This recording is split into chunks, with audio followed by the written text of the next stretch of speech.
Good morning everyone. I welcome you all on today's class. Students, in chapter 11, The Little Mechanic, we have already read up to stanza 9. In this stanza, I explained you that Isaac was very much interested to go to the windmill because where he was living with his grandmother, just nearby it, there was a windmill. So whenever Isaac gets time, he used to go to that windmill and he examined the various parts of the windmill and the working of the windmill. Now next, after gaining a thorough knowledge of its construction, Isaac built a model of the windmill.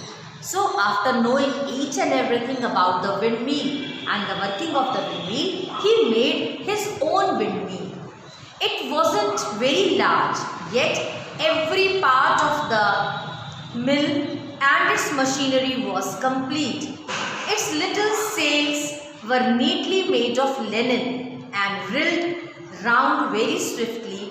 When there was a wind, even a puff of wind from the Isaac's mouth was enough to set the sails in motion. So he made each and every part of the windmill. And from the puff of his mouth, even a slight blow from his mouth was able to run that windmill because it was made up of very soft material like linen. So he was able to run that machine with the help of a small amount of wind even. And what was the most fascinating and the thing that was most interesting, most important, if a handful of wheat was put into that little hopper, it would soon be converted into a snow white floor, and that windmill was able to grind the grains even. Okay, it was able to convert the grains into the white flour. So this was his big opportunity or big achievement. Isaac's playmates were enchanted with his new windmill. They thought that nothing so pretty and wonderful had ever been seen in the world. So according to his friends, it was the most wonderful thing in the whole world. So they all were very happy. They all were filled with delight, great delight, very happy. And they thought that nothing is such a wonderful and good in this whole world like his own windmill.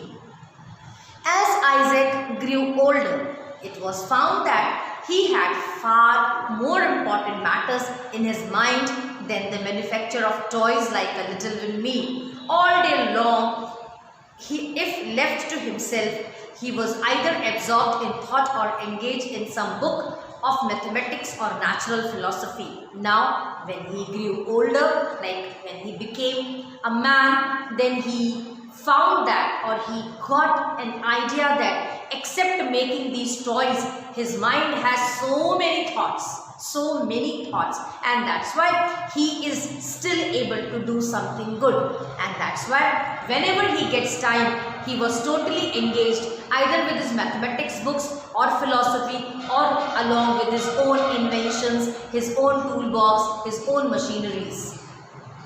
At night, he looked up with great curiosity at the stars and wondered whether they were worlds like our own, how great their distance was from the earth, and what power kept them in their courses. And at night, whenever he used to see the sky, he was wondered to see that the stars, and he was wondered to see that how the stars are there in the sky, and what is their world, and what is the distance of the stars from the earth. So now he started studying about the astrology, you can say that. He started studying about the stars, about the earth. Isaac's curiosity led to many discoveries. He was first to find out the nature of light. Until then, nobody had been able to tell what sunshine was composed of. Now, Isaac's one of the biggest inventions that he understood or he studied the nature of the light, and he said that the white sunshine, the white sunlight is made up of 7 colors. Then there was the famous incident of apple falling from a tree on his head, which prompted him to discover the force of gravitation. And children, you know about this. I think so. You know it very well. That one day Isaac was sitting under the tree and an apple had fallen on his head. So by seeing that falling apple, he made a concept that earth is pulling each and everything towards itself. And by this, he invented a law that is called as the law of gravitation. Once he got hold of this idea, he did not rest until he had searched out all the laws by which the planets are guided through the sky. And he studied that earth has a power, earth has a gravitation to attract each and everything towards itself. In the same way, all the stars are there at their own places, all the planets are there at their own places just because of some power that is called as the gravitation.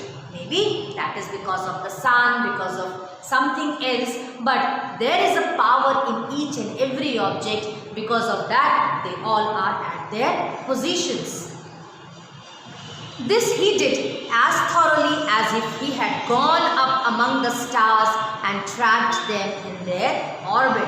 Now, the discoveries that he made, the things that he said in so skilled manner that everybody was thinking that as if Isaac had already gone to the moon and the stars, and he had seen all the stars, their rotation, their revolution, and he knows very well about the stars and the sun and the planet and everything. Like whatever he said, it was 100% true.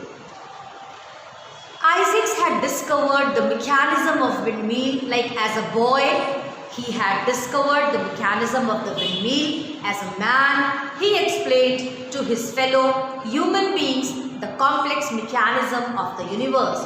So as a boy, he discovered the windmill, the water clock and the sundial. As a young man, he discovered the mechanism of the universe, the law of the gravitation and everything. Isaac Newton lived to be a very old man. Now, he lived a long life and acquired great fame, and he became a very famous person.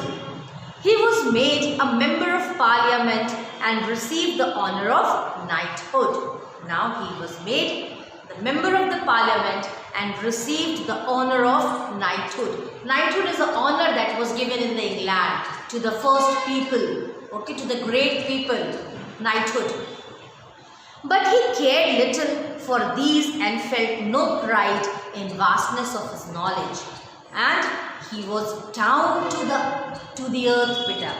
The Isaac was very down to the earth. Although he was a great scientist, but he was not at all proud of what he was.